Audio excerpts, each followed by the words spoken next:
Pamamahagi ng tulong ni PBBM sa Cagayan de Oro, patunay na hindi nalilimutan ng administrasyon ng Mindanao. Malaking bagay para sa mga Pilipino sa Mindanao ang pagbisita at pamamahagi ng tulong sa kanila ni Pangulong Ferdinand Bongbong Marcos Jr.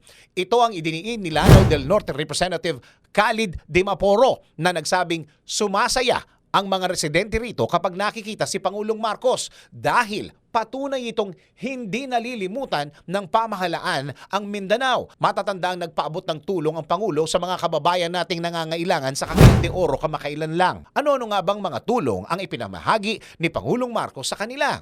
Tara, isa-isahin natin.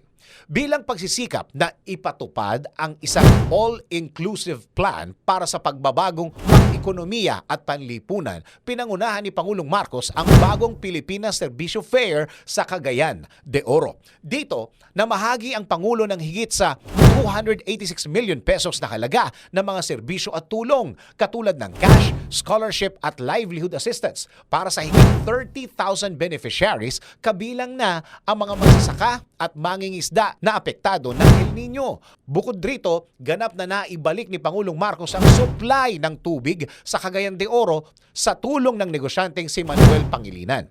Ayon sa Pangulo, hindi niya hahayaang mapagkaita ng mga residente sa lungsod na magkaroon ng sapat, malinis at ligtas na supply ng tubig dahil karapatan nila ito. Sa panig naman ni Representative Dimaporo, malaking tulong para sa kanila ang distribusyon ng ayuda ni Pangulong Marcos sa Mindanao dahil merong mataas na insidente ng kahirapan at kagutuman dito.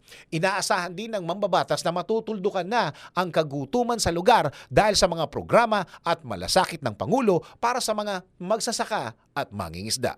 Ikaw, ano ang masasabi mo sa patuloy na pagbuhos ng tulong ng Administrasyong Marcos sa Mindanao?